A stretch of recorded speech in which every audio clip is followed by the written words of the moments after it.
There are two major sex scandals going on right now in the House of Representatives among Democrats that not a lot of people are talking about because the mainstream media are going to block it out because it doesn't look good for Democrats. There's Katie Hill, who is a Democrat congressman who was engaged in not just a lesbian love affair for a couple of years. She was engaged in what was termed a throuple, a three-way love affair with her husband and this very young staffer. And there's a photo that leaked of Katie Hill sitting completely naked, combing and brushing her 22-year-old staffer's hair.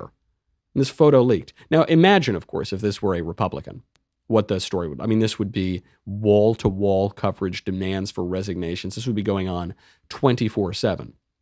Now imagine it were a man. Could you? Oh my gosh, I can't even contemplate if it were a man.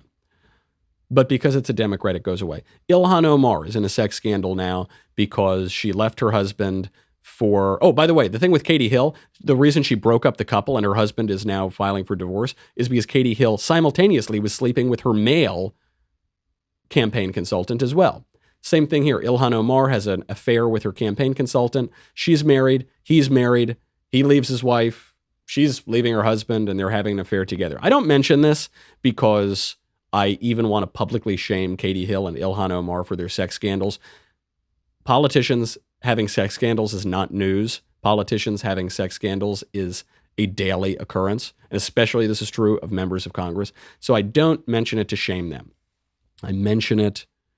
I mean, I'm sure they feel a lot of shame, as they should, but I mention it because, one, it shows you the double standard on how sex is treated among Democrats and Republicans.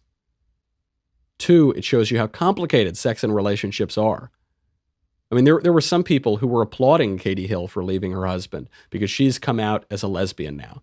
And her husband responded and said, she's not a lesbian. She's bisexual and she's leaving me for a man. She's not, and so that's a bad thing. But it would be good if she left him for a woman for some reason.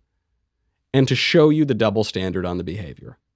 On every topic from sex to rhetoric to lynchings, all the way to presidential rhetoric at the top. When Democrats do it, when the left does it, it's wonderful and beautiful and to be celebrated. When Republicans do exactly the same thing, it's awful and terrible and could never be worse.